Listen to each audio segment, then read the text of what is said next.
우리나라 여러 가지 물건들이, 오래된 물건들이 있는데 그 물건들의 이름들을 보면 이렇게 그 선조들의 어떤 철학들이 담겨 있는 것 같아요. 이렇게 등 가려울 때 등 긁어주는 등 긁기가 있잖아요. 예, 그거 우리 효자손이라고 부르잖아요. 효자손이라고. 효자손. 근데 이게 대한민국, 우리나라만 있는 줄 알았더니만 그게 아니라 이 동양권의 일본이나 또 중국이나 이런 것들이 다 공통적으로 있더라고요. 그래서 이 효자손 이렇게 기원을 제가 한번 인터넷 쳐보니까 이게 중국에서 당나라 현종 때 그 기원이래요. 당나라 현종 때, 현종이 이제 등이 가려울까봐, 신하가 대나무로 이렇게 만들어서, 이렇게 진상했다는 기록이 나와 있는 모양이에요. 조금 웃긴 게, 뭐, 황제 같으면 등 긁어라. 그러면 이게 한 100명이 와서 긁어줄 건데, 뭘 또 그거를 그렇게까지 했느냐. 그런데 이제, 아무리 자기를 옆에서 밥 먹이고 또 목욕시키고 옷 입히고 하는 수천 명의 내시가 있다 할지라도 언제든지 내가 손 옆에 두고 가려울 때 그 순간 100명이 긁는 것보다 내가 긁는 게 훨씬 더 정확하게, 우리가 맨날 그러잖아요. 그 밑에, 그 안쪽으로, 그 옆에, 그거 말고 그게 뭐 이렇게 평생을 같이 마음을 맞췄던 남편이나 아내도 그 가려운 데 하나 찾기가 참 어렵잖아요. 근데 그냥, 내가 내 손으로 내가 직접 긁으니까. 그러면 그거를 왜 효자손이라고 했나? 효자손이라 보니까. 그렇죠. 자식이 부귀영화를 그리고 또 이름을 널리 알리고 또 수백만 원짜리 건강검진을 시켜주고 또 팔다리를 주물러주고 뭐 다 있겠지만, 그렇게 해주는 그 효자들, 그게 효자가 아니라 그냥 옆에 두고 아무것도 아니지만 언제든지 내가 가려울 때마다 그냥 내 옆에서 가려운 데를 긁어주는, 그게 바로 효자다. 그 효자손이, 내 손이라 안 하고 효자손이라 한 게 뭐가 효자인가 하면 결국 지근거리에서 큰 게 아니라, 대단한 게 아니라 그냥 그 가려운 거, 그거 그때마다 그게 자다가든 아니면 새벽이든 언제든지 내가 가려울 때마다 옆에서, 손 옆에 언제든지 내가 긁을 수 있는 것, 그게 효자다. 뭐 그런 말이 들어가 있는 것 같아요. 여러분, 그러면 정말 대단한 것, 우리에게 있어서 은인이란 것은 엄청난 큰 거를 해주고 지울 기억, 절대로 내가 잊어먹을 수 없는 어떤 큰 은혜를 입은 게 은인이 아니라 내 옆에서 지근거리에서 내가 언제나 필요할 때마다, 그때마다 아무런 부담 없이 나의 가려운 것을 긁어주는, 그게 은인이 아니겠습니까? 그런데 이 살면서 자꾸 그런 은인들이, 또 효자손 같은 그런 삶들이 자꾸 없어지는 것 같아요. 없어지는 것 같아요.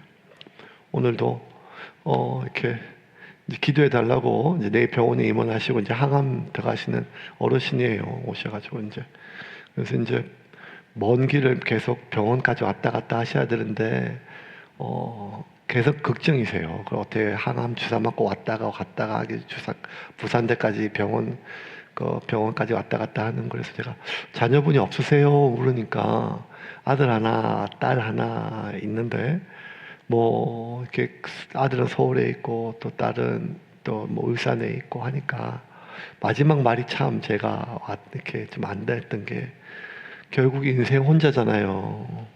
제가 가야죠, 혼자. 결국 이 병도 제가 혼자지요. 뭐 그렇게 뭐 얘기하시는 게 참, 그래, 결국 인생은 혼자구나. 그런 마음이 들지요. 하나님께서 사람을 만드실 때 사람이 독차한 것이 하나님 보시기에 좋지 않아서 또 다른 배필을 만들어 주시고, 배필뿐만 아니라 인간이 서로 함께, 서로 사랑하며 서로 도우며 서로 보호하며 그렇게 살게 하기 위해서 만들어 주셨거든요. 그래서 하나님은 가정을 만들어 주시고 하나님 교회를 만들어 주시고 하나님은 민족을 만들어 주셨습니다. 그런데도 자꾸만 우리가 가장 가까이 있는 사람들로부터 마음을 다치게 되고 상처가 되고 그리고 또 관계를 끊는 경우가 참 많죠. 대표적인 경우가 형제 같아요, 형제. 그래서 참 형제가 어머니나 부모님 장례 때까지 우위 좋게 장례식 끝나고도 아무런 분쟁 없이 뭐 재산 나눌 게 없다 할지라도 그렇게 오손도손 웬만하면 형제들 많으면 그 중에 한두 명은 서로 얼굴 안 보고 또 친척 중에서도 서로 얼굴 안 보고 그렇게 사는 가족들이 갈수록 늘어가는 것들은 가까울수록 그리고 접촉하는 면이 넓을수록 그리고 접촉하는 세월이 길면 길수록 꼭 힘든 일이 생기게 되고 그 힘든 일을 우리가 그동안 살아왔던 세월의 힘으로 이겨내면 되는데 대부분은 인생에서 그런 힘든 일이 생기면 그것을 지나온 세월의 힘으로 그 오해를, 그 갈등을 이겨내는 것이 아니라 지나온 세월 동안 쌓여있던 그 갈등이요. 어떤 사건이 생기면 불똥처럼 터져서 그냥 관계를 내 죽기 전에는 다시는 얼굴을 안 본다. 이렇게 되는 경우가 참 많습니다. 나중에 보면 그 모든 대부분 것들은 사소한 오해부터 시작된 것이 많죠. 무슨 일이 없었던 건 아닙니다. 있죠. 그런데 여러분 인생을 살다 보면 이 진실이 꼭 사실에 가려울 때가 있어요. 진실과 사실이 꼭 같지는 않거든요. 물론 거짓과 진실은 동의어가 될 수는 없습니다. 하지만 그렇다 할지라도 사실, 그냥 흔히 말하는 팩트, 사실이 꼭 진실일 수도 없는 거거든요. 지금 바울이 자신이 복음을 전하고 목숨처럼 여겼던 그 고린도 교인들에게 보냈던 이 두 편의 편지, 어쩌면 제일 긴 편지, 한 교회에 보냈던 편지 중엔 제일 긴 편, 그만큼 바울이 혼신의 힘을 다했던 그런 도시이고 성도들이고 교인들이에요. 그런데 왜 바울이 유난히 자신이 전했던 많은 복음들 그리고 많은 교회들 가운데 고린도 교인들에게 이렇게 그의 존재가 오해를 받고 비난을 받고 그리고 혐오의 대상이 한때 되었었는가? 그것은 수많은 오해들이 있었고 또 그 오해를 낳았던 이유죠. 어쩌면 바울이 자신을 위해서 해명하는 사람은 절대 아닙니다. 왜냐하면 바울은 내가 어떻게 되는 것이 중요한 사람이 아니니까요. 우리가 그것은 뭐 고린도전서 다 살펴봤고 그리고 또 계속의 성경 속에서 바울은 죽을 때까지 마지막까지 자기가 어떻게 되는 것이 하나도 안 중요한 사람이에요. 자신의 어떤 이익, 나의 육체, 자신의 명예 이게 아니라 바울이 해명할 때는 특별히 바울이 자기 자신을 해명할 때는 변명이 아니라 자기 자신에 대한 오해를 풀기 위한 변명이 아니라 특별히 바울이 자기 자신을 위해서 해명할 때는 한 가지 이유밖에 없어요. 그게 뭔가 하면 나 자신에 대한 이미지를 회복하기 위함이 아니라 내가 전했던 복음이 손상될까 봐 하는 거예요. 바울은 자기가 어떻게 되는 게 중요한 나는데 결국 나에 대한 오해가 쌓이게 되면 내가 전했던 복음이 변질되거나 혹은 내가 전했던 그 진리의 복음으로 말미암아 은혜를 입고 하나님 앞에서 자라가던 사람이 그 은혜를 빼앗길까 봐 이것이 가장 두려움이죠. 저는 바울의 이러한 마음이 10분 공감이 돼요. 그러니까 목사니까요. 목사로서 최고 두려운 건 뭔가 하면 설교가 막히는 거예요. 설교가 막히는 거예요. 결국에는요. 아무리 설교가 은혜가 되고 또 아무리 설교가 기가 막힌 내용이라 할지라도 결국 그 목사에 대해서 무언가 섭섭한 마음이나 아니면 무언가 불편한 마음이 쌓이면 제가 누누이 강조했잖아요. 얘기하는 것처럼 앞에 보통 예배 전에 설교자는요, 찬양 때부터 하나님 은혜를 구해야 되고 앞에서 계속 기도하고 은혜를 구해야 되는데, 왜냐하면 그게 훨씬 더 하나님께서 은혜를 주는 방법이니까요. 은혜의 통로가 돼야 되니까요. 근데 저는 저 뒤에서 더 오는 사람 한 명 한 명의 눈을 맞추고 그렇게 하는 이유는 더 큰 은혜를 받는 것도 중요하지만 그냥 주신 은혜를 막히지 않는 것도 더 중요하다는 거예요. 그래서 어떻게든지 은혜가 막히지 않게 하기 위해서 그렇게 관계를 그리고 오해를 풀려고 하는 것이 저도 동일한 마음이 있기 때문에 바울이 자기가 하는 자기 해명은 자기 이미지를 위한 변명이 아니라 복음을 지키기 위함이란 것은 충분히 저는 공감이 갑니다. 그런데 이 고린도 전서에서와 다르게 고린도 후서에서 나오는 여러 가지 내용들을 보면 이 차원이 좀 다른 바울에 대한 공격이 있습니다. 이 바울을 공격하기 위해서 또 다른 어떤 이유를 내세웠던 두 번째 그 이유는요, 이 거짓 교사들이 팩트를 들고 사실을 들고 내겠어요. 그러니까 그 이전과 좀 다른 거예요. 사실 이 거짓 교사들이 그 이전에 바울을 비난하기 위해서 내걸었던 이유와 좀 비교해 보면 오늘 본문에 나오는 이유는 그렇게 파괴력이 있는 게 아니에요. 왜냐하면 우리가 아는 것처럼 고린도 전서에 나왔던 많은 이야기들은 바울의 돈 문제였거든요. 돈 문제. 두 번째, 바울의 사도성. 바울이 저거는 사도가 아니다 하는 것들. 뭐 이런 거였거든요. 근데 그거는요, 다 근거가 부족한 건 추측이었어요. 자신의 짐작인 거죠. 근데 오늘 본문에 나와는 바울에 대한 공격은요, 추측이라 비난이 아니라 근거가 명확해요. 왜냐하면 사실이거든요. 뭘 근거로 하는가 하면 지금 바울이 전했던 바울의 이야기를 믿을 수가 없다. 왜? 바울은 거짓말장이라는 거예요. 바울에 대한 진실성을 공격하는데 그 이유가 뭔가 하면 바울이 고린도 교회를 이제 개척하고 나서 1년 6개월 동안 잘 양육하고 이제 떠났다가 이제 다시 에베소에서 고린도 교회를 바로 가기로 했는데 바울이 고린도를 방문하지 않고 이 마게도냐로 바로 갔어요. 이게 바울이 약속을 어긴 거거든요. 그래서 바울은 상황에 따라 말을 바꾸는 사람이라는 거예요. 여기서 예라 했다고 저기 가서는 또 아니라 했다고 그때그때 말이 바뀌는 사람이고 도대체 이 사람의 말은 신뢰할 수가 없다. 왜? 지난번에 바로 오기로 약속을 했는데 그렇게 우리가 전했는데 우리가 기다리고 있는데 봐라 지금 우리한테 안 오고 마게도냐로 바로 갔다. 팩트를 걸고 이야기를 하고 있어요. 그 사실이었거든요. 사실이 뭔가 봅시다. 15절과 16절입니다. 같이 읽겠습니다.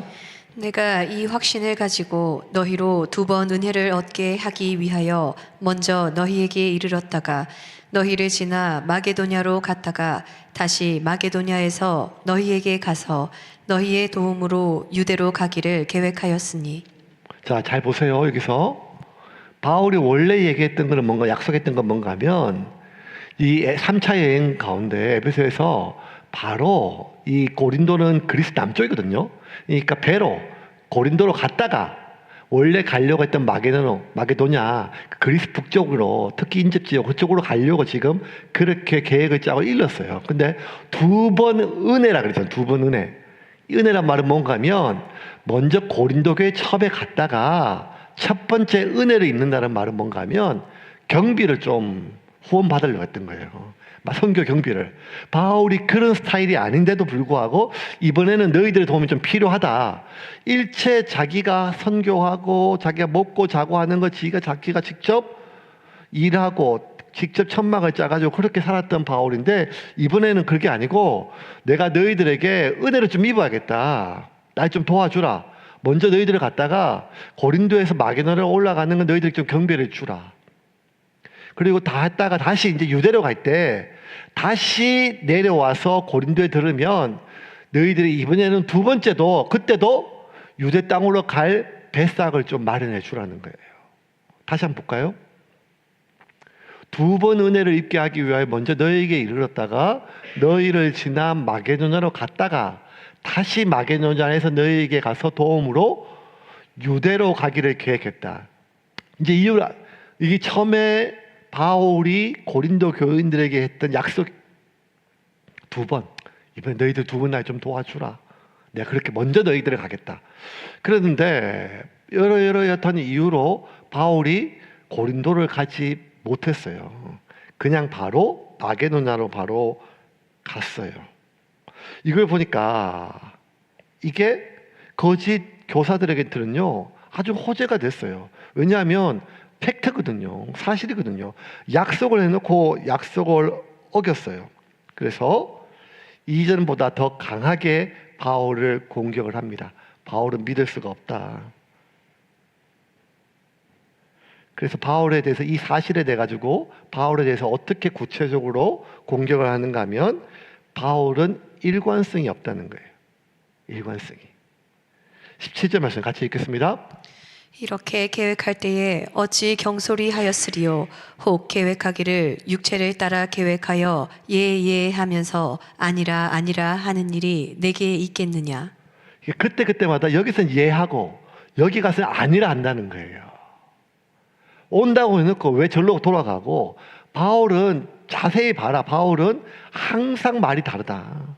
사람마다 그때 이 사람한테는 여기서는 예하고 저기는 아니라 하고 또 저기서는 아니라 하고 여기서는 예라 한다. 그때마다 바울이 너무너무 경솔하고 즉흥적으로 결정한다. 바울의 성격이 아니었거든요 그게. 근데 바울이 약속을 어김으로 말미암아 그 팩트 그 사실에 근거해서 구체적으로 이렇게 공격을 해요. 그리고 여기에서 더 나아가서 뭐라고 얘기하는가 하면 바울은 사람을 이용한다. 지가 필요할 때 사람을 이용할 거 다 빼먹고 그 사람 우리 자신에게 성도들 교인 자체에게는 아무런 관심이 없고 그 교인한테 뭔가 빼먹을 거 이용할 거 있을 거 그거 사람을 막 조종한다는 거예요. 우리에 대해서 이게 바울에 대한 최종적인 공격이었어요. 23절 같이 한번 읽겠습니다. 내가 고린도에 있는 여러분에게 찾아가지 않은 진짜 이유를 들을 준비가 되었습니까? 하나님을 나의 증인으로 모시고 말하는데 내가 가지 않은 것은 여러분의 아픔을 덜어주기 위해서였습니다. 여러분에게 무관심해서도 아니고 여러분을 조정하려고 그런 것도 아니었습니다. 나는 여러분을 배려했을 따름입니다. 무관심해서도 아니고 조종하는 것도 아니고 뭔가 이용해 먹는 게 아니라는 것을 계속 이야기해요. 왜냐하면 이게 거짓 교사들의 최종적인 공격이었거든요. 그런데 사실 이렇게 바울을 음해하는 그 가장 첫 번째 사실, 바울이 약속을 어겼고 말이 달라졌어요. 그건 팩트예요. 이게 사실이에요, 여기까지가. 근데 바울이 진실에 대해서 이렇게 이야기를 해요. 근데 진실이란 것은요, 듣는 관점에 대해서는 변명으로 들릴 수 있어요. 본인의 입장에서는 해명일 수 있지만 바울이 밝힌 진실은 이것입니다. 나는 첫 번째 거짓말하는 사람이 아니라는 거예요. 그거는 이걸 어떻게 밝혀야 되지? 내 속을 까질 수도 없고. 바울이 최종적으로 얘기하는 것은 무엇인가 하면 나는 결국 하나님 앞에서 설 사람이고 나의 진실함은 하나님이 보증해 준다는 거예요. 21절과 22절입니다. 우리를 너희와 함께 그리스도 안에서 굳건하게 하시고 우리에게 기름을 부으신 이는 하나님이시니 그가 또한 우리에게 인치시고 보증으로 우리 마음에 성령을 주셨느니라. 자, 여러분 이게 중요합니다. 결국 최종적인 권위는 우리가 하나님 앞에서 서야 돼요. 하나님 앞에서 그 하나님의 불꽃 같은 눈과 내 안에 계신 성령님, 여 앞에 내가 진실되게 서는 것이 가장 중요합니다. 그러면 일단 우리가 나에 대한 수많은 음해에도 흔들리지 않을 수 있습니다.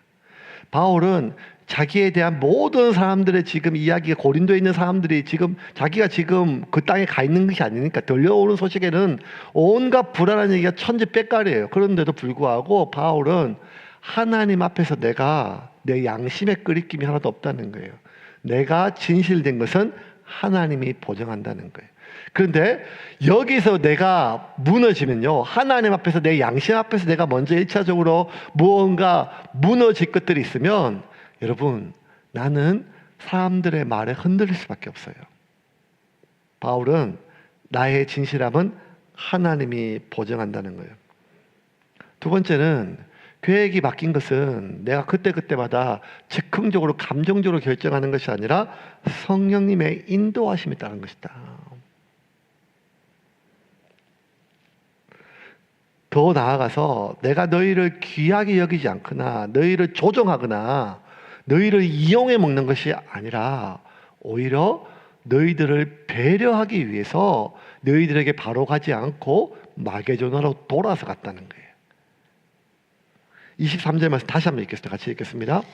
내가 고린도에 있는 여러분에게 찾아가지 않은 진짜 이유를 들을 준비가 되었습니까? 하나님을 나의 증인으로 모시고 말하는데 내가 가지 않은 것은 여러분의 아픔을 덜어주기 위해서였습니다.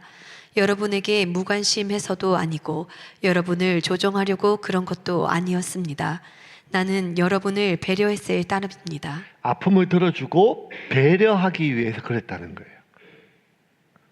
그러면 바울이 배려하려고 했던 게 뭔가 구체적으로 어떤 내용인가 하면 바울이 에베소에 있을 때 고린도로부터 소식을 들었는데 그 내용이 너무 기가 찬 거예요. 바울이 어쨌든 자신에 대한 오해, 편매 이런 것도 그렇고 교회 상황도 그렇지만 바울이 제일 억장이 무너진 것은 무엇인가 하면 고린도 교회에 있는 음행이었어요. 어머니와 함께 자신의, 그러니까 뭐 친엄마는 아니겠죠. 아버지의 남자라고 그랬어요. 아버지의 여인이라고 그랬으니까. 그러면 첩이라 할지라도 어쨌든 어머니인데 그 어머니와 음행을 저지르는 인간이 교회 안에서 그 누구도 제재를 받지 않고 그렇게 살아가는 이유, 우리가 고린도전서 강의하면서 좀 기억나잖아요. 그 사람이 아마 금전적으로 경제적으로 부유했을 거예요. 교회 헌금을 많이 했거나 사람들이 그 사람한테 무언가 좀 기대할 수 있는 그런 사람인데 그에 대해서 아무도 얘기를 못하는 거예요. 그걸 보고 바울이 도대체 너희는 뭘 배웠느냐, 예수 그리스도가 이런 일을 위해서 십자가에 못 박혀 죽으셨냐. 분통이 터지고 견딜 수가 없었어요. 그래서 고린도전서 4장 21절에 보면 이렇게 얘기합니다. 같이 읽겠습니다. 너희가 무엇을 원하느냐? 내가 매를 가지고 너희에게 나아가랴. 사랑과 온유한 마음으로 나아가랴. 자, 분명해요. 바울이 그 소식을 전해 듣고 바로 이렇게 21절에 이렇게 얘기하거든요. 음행에 대한 이야기를 듣고 뭐라고 얘기인가 하면 도대체 뭘 원하느냐? 내가 매를 가지고 너에게 나아가랴. 사랑과 온유한 마음으로 나아가랴. 이 말은 뭔가 하면 지금 바울은 매를 들고 가서 다 부숴놓고 싶은 마음인 거예요. 이게. 사랑은 오래 참고 사랑은 온유하며 사랑은 모든 것을 참으며 모든 것을 믿으며 모든 것을 견딘다. 이렇게 얘기해놓고도 바울이 이야기를 듣고는 견딜 수가 없는 거예요. 그냥 매를 들고 가가지고 다 깨 부수려고. 이게 무슨 교회냐, 이게 무슨 성도, 그게 무슨 네가 믿음이냐, 이게 뭐냐. 바울이 알아요. 이 매로는 사람이 변화될 수 없음을 누구보다 알아요. 고린도전서 전체적인 내용이 결국 사랑이잖아요. 사랑이 결국 사람을 세운다.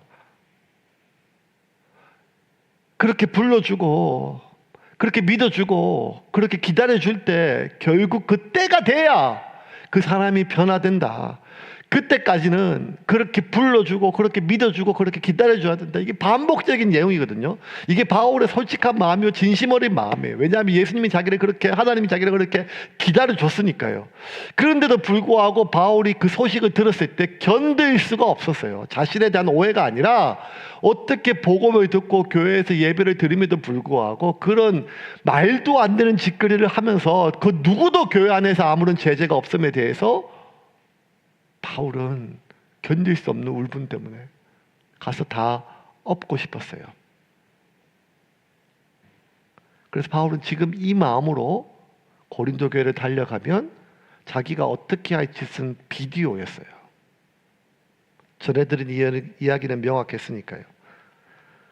근데 바울은 당장 그렇게 하지를 않았어요. 당장. 우리도 막 그런 마음이 있잖아요. 어떤 얘기를 전해 들었어요. 그러면 견딜 수가 없어요. 당장 전화를 들고 싶어요. 아니 찾아가고 싶어요. 만나고 싶어요. 사실관계가 어떠한지, 뭐 네가 왜 이렇게 하는지, 뭐 이런 그런 마음이 올라오잖아요. 근데 바울이 견뎠어요. 오히려 약속을 변경하면서까지 다시 고린도가 아니라 돌아서 갔어요.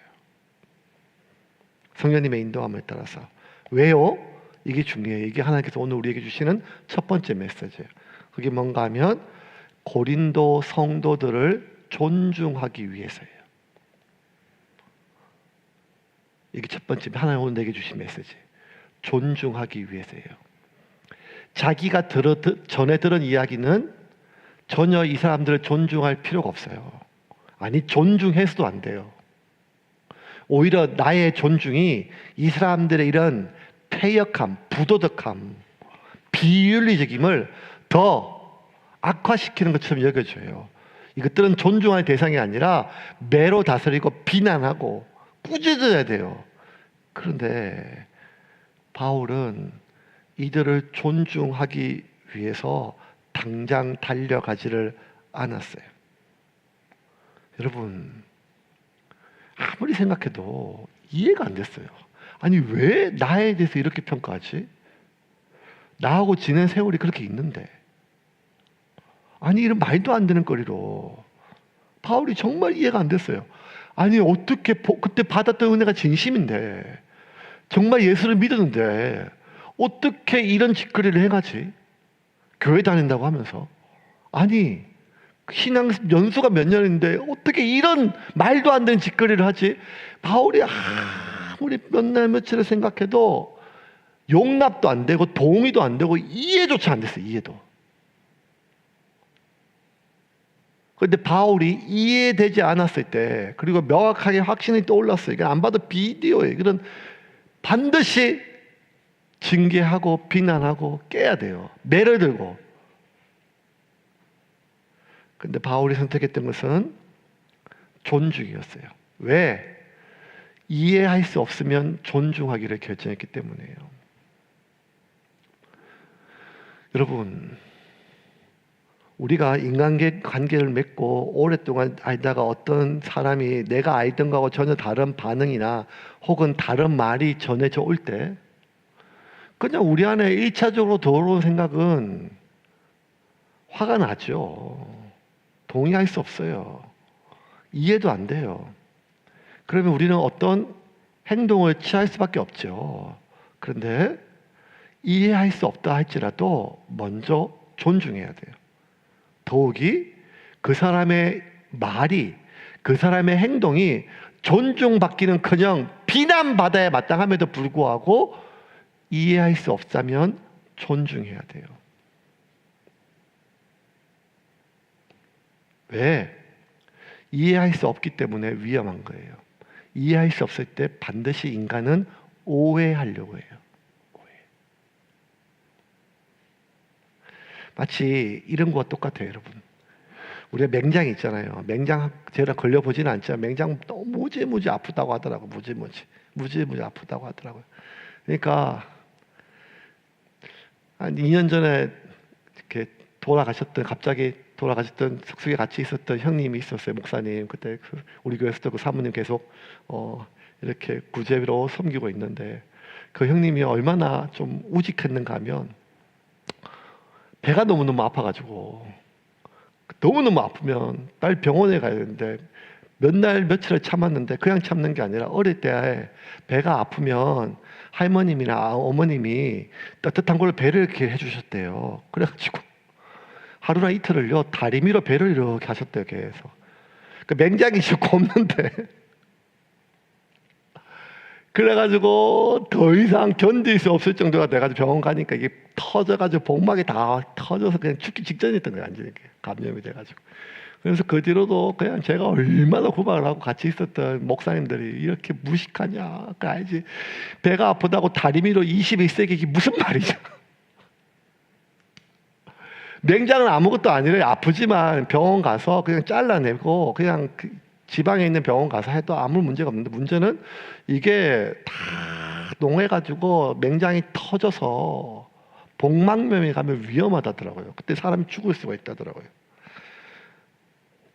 오해되지 않는 건 맹장 같아요. 무지 아프지만 그냥 적절하게 잘라내면 또 다시 며칠 만에 멀쩡한 것이 살 수가 있어요. 오해는 그래요. 그날은 무지무지 아파요. 다시는 안 볼 것 같아요. 절대 같이 못해. 하지만 오해는요, 아니 이해되지 않는 거. 어떻게 그랬어요? 이해되지 않는 건 그래요. 그런데 순식간에 그 잘라내고 며칠 지나면 그냥 감정이 확 바뀌어요. 이해되지 않는 거는요. 근데 오해는요, 이 맹장이 터져가지고 골마가지고 터져서 썩어서 터져가지고 온 고름이 주변에 있는 장기하고 복마에 다 터져가지고 썩게 만드는 거 똑같아요. 오해가 되기 시작하면 주변에 있는 모든 장기가 썩듯이 관계와 내 속에 있는 모든 것들이 썩어 들어가기 시작해요. 오해부터는 사탄의 영적인 공격이에요. 여러분, 인류 최초의 살인은 오해에서부터 시작이 돼요.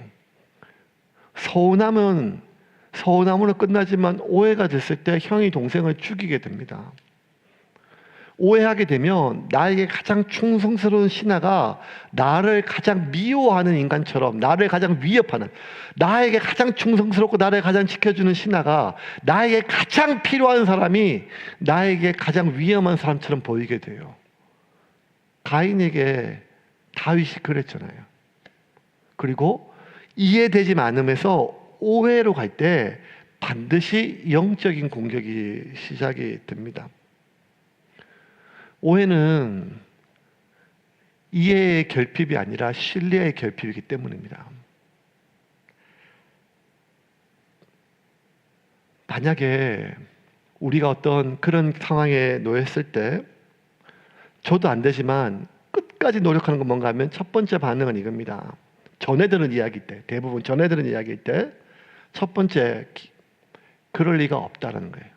이해되지 않으면, 일단은 내가 이해되지 않으면 그럴 리가 없다라고 일단 받으세요. 그게 아무리 확실한 사람의 이야기를 할지라도, 전해들은 이야기일 때 내가 이해할 수 없으면. 두 번째는요, 그래도 결국 그렇다면 그럴 만한 이유가 있을 것이다. 뻔한 얘기처럼 들리지만 오늘 이 말씀이 여러분의 삶을 살리시기를 주님의 이름으로 축원합니다. 영상으로 듣던 오늘 현재 이 시간 실시간 예배를 듣든지 간에요, 오해는 이해되지 않음이 아니라 신뢰에 대한 결핍이에요. 그래서 일단 이해되지 않으면 존중해야 돼요. 존중한다는 것은 무엇인가 하면 어떤 액션을 좀 미루는 거예요. 나의 존엄성, 그의 존엄성을 지키는 거예요. 두 번째, 일단 그리고 나서 전해들은 이야기면 그것이 내가 도저히 받아들일 수 없는 이야기면 그럴 리가 없다. 하지만 그렇다 할지라도 그럴 이유가 있을 것이다. 그런데 보통은 반대로 움직여요. 어떻게 하면 그럴 리가 없다가 아니라 내 그럴 줄 알았어. 그 인간이 그렇지. 그러면 이거는 오해가 아니라 신뢰가 이미 없는 거죠. 이미 신뢰가 없는 거죠. 말씀을 좀 정리하겠습니다.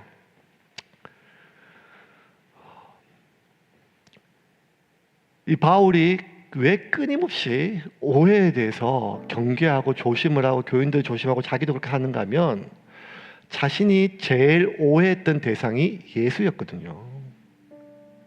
자기가 제일 오해했던 대상이 스데반이었거든요. 확신이었었어요. 바울은 평생 예수 죽인 것을 짊어지고 살았다 그랬잖아요. 바울은 평생 스데반 죽인 것을 짊어지고 살았어요. 자기가 복음을 전했는데 돌에 맞았잖아요. 이 돌을 맞고 깨지고 억울할 때마다, 아플 때마다 자기가 그렇게 스데반을 향하여 오해하고 돌을 던지고 죽였던 것이 왜 생각이 안 났겠어요? 스데반이 얼마나 아팠을까? 스데반이 얼마나 억울했을까? 그런데 바울이 그렇게 판단한 것은 팩트의 사실에 기반했거든요. 바울은 끝까지 마지막 죽는 순간까지 수없이 많이 자신을 향해 날아오는 화살과 그런 말들과 실제 돌들과 오해와 비난들 속에서 이 두 가지 원칙, 이해할 수 없으면 일단 존중해야 돼요. 존중한다는 의미의 첫 번째 행동은 물어본다는 거예요. 물어본다는 거예요. 대부분 물어보지 않고 이해되지 않을 때 오해로 넘어가요. 그러면 그때부터 사단이 역사하기 시작을 합니다. 이해할 수 없으면 존중한다. 존중하다의 첫 번째 대명제는 물어본다는 거예요. 그런데 우리는 잘 물어보지를 못해요. 아니, 물어보는 것 자체가 싫은 거예요. 하나님께서 오늘 우리의 삶 가운데 독일한 은혜를 주시기를 주님의 이름으로 축원합니다. 예수께서 마지막 십자가에 달리기 전날 제자들에게 이야기했어요. 이제 내가 너희들에게 이야기한다. 내가 이제 잡혀서 고난을 받고 죽을 것이다. 그리고 부활할 것이다. 부활한 이후에 이제 하나님 나라가 시작이 될 것이다. 그런데 예수님이 잡혀서 죽는다는 말에 대부분의 사람들이 당황했는데 그 말에 배신감을 느낀 사람이 하나 있었어요. 그게 누군가 하면 유다예요. 유다에게 있어서 예수님의 말은 팩트인데 실제로 자진해서 잡혔으니까요. 그 말은 무책임하게 들렸어요. 나를 따르라 해놓고 모든 것을 포기해서 3년 동안 끌고 다녔고 무언가 어떤 나라를 만들 것처럼 그렇게 꿈을 심어놨는데 이제는 무책임하게 그냥 잡혀서 죽는다고? 너무나 무책임한 이야기였어요. 그리고 이것은 배신으로 얘기해 줬어요. 예수님의 말을 아무리 생각해도 이해할 수 없었어요. 왜 잡혀? 아니 왜? 아니 왜 죽어? 아무리 생각해도 그 머리 좋은 유다가 이해가 안 돼요. 이해되지 않았을 때 유다는 예수님께 물어보지 않고 액션을 취했어요. 그 뭔가 하면 제사장에게 팔았어요. 왜? 오해가 시작이 됐어요. 그 오해는 배신감으로 다가왔어요. 무책임한 것이 아니라 이것은 우리에 대한 배신이다. 그리고 그 배신감은 예수에 대한 복수로 결정이 되었습니다. 왜? 네가 나를 버리면 아니 내가 먼저 버리겠다는 거예요. 여러분, 우리는 거절당할까 봐 먼저 거절하거든요. 거절당할까 봐 먼저 거절해요. 이게 얼마나 자주 일어나는지 아세요? 교회를 하다 보면 교회 안에 문제가 좀 발생하면 첫 번째 반응이 뭔가 하면 아이씨 이놈의 교회 옮겨야겠다. 제가 그렇게 막 느껴질 때마다 그런 얘기가 들릴 때마다 이미 다 지나갔던 얘기지만 그 지나간 세월 3년, 5년, 10년이 이렇게 가벼운 것이었나. 뭐 부부 싸움처럼 칼로 물베기처럼 여겨지죠. 하지만 그럼에도 불구하고 마치 어떻게 느껴지는가 하면 서로가 전부 다 언제든지 헤어질 준비가 되어 있는 것 같아요. 서로 언제든지 헤어질 준비가. 언제든지 내가 헤어질 준비가 되어 있는데 상대에게 조금이라도 그런 진작이 보이면 내가 벌써 헤어질 준비가 나도 되어 있으면서도 아니 언제든지 서로를 버릴 준비가 되어 있음에도 상대가 나를 조금이라도 버릴 듯한 그러한 느낌이 들면 버림받을 바에는 거절당할 바에는 먼저 거절한다. 여러분, 하나님이 우리에게 주셨던 귀한 소명의 삶은 홀로 감당할 수 있는 일이 아닙니다. 하나님은 우리에게 가정으로, 공동체로, 국가로, 국민으로 묶어주셨습니다. 온 나라가 서로가 서로를 거절하고 이해하지 못하고 오해가 넘어 배신으로 빠진 것처럼 나라만 그런 것이 아니라 가정이 부모가 자식이 부모를, 부부가, 형제가, 교회 안에 목사와 성도가 성도끼리 이 수많은 일들은 새로운 일도 아니고 그 사람이 희한해서가 아니라 내가 부족해서가 아니라 복음이 전거되는 처음부터 있었던 그냥 당연한 일입니다. 이 당연한 일에도 불구하고 이해할 수 없으면 존중하라.